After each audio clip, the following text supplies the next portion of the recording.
Morning, welcome to the 299th podcast of Andy Collier-talks cricket memorabilia. So next week 300 is reached next week, so we'll have a little bit of recap on the highlights of what's happened over the last few months, if I can remember which ones they are, but there's a few of them I have to say. But anyway, I hope it's going to be a good one, so look forward to the next 300. So anyway, without further ado, we'll crack on with the bits that have arrived this week. First of all, we've got mentioned Chris Saunders, his last hurrah next weekend at Cheltenham. He's in cahoots there with Tim Knight, so he's got some nice bits and pieces in there. Got to admit, there's not a great deal in there for me, but I should be going along anyway, so hopefully see a few of you up there.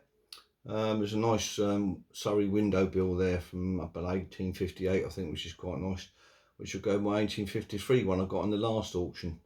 So anyway, so hope that goes well for all you lot up there in Cheltenham next weekend, and let's be sorry to see Chris depart the cricket memorabilia scene, although I think he's still working to catalogue a few bits.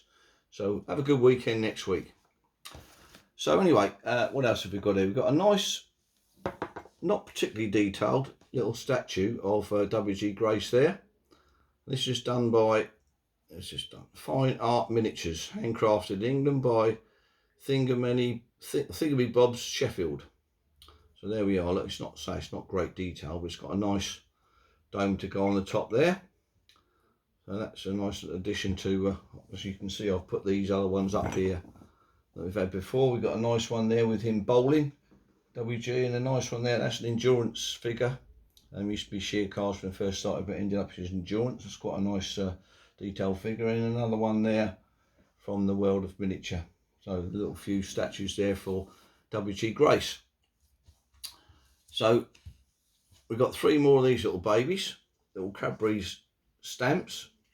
Who have we got? We've got George Duckworth there, Lancashire keeper. We've got there's Ames, the Kent keeper, and we've got Dilip Sinji there, the Sussex man. So three more to go there.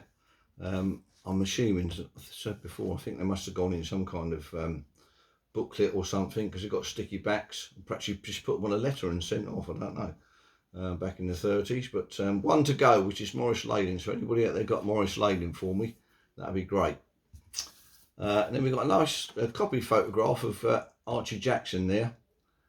That looks about 1928, 29ish, something like that, with all the balance there. Such a shame that he departed the scene so early, but nice to get hold of that little photograph there, postcard size, so I can nicely fit that away in the albums. And then two more of these lovely heritage cards here have arrived this week. We've got Rex Sellers, who is number 56, one test man there for Rex Sellers. Didn't do too much in it either, so didn't bat. What did he do? Bowled 50 balls, so that was his extent of his test career. But a nice signature there from Rex Sellers, another addition to the lovely heritage card sets.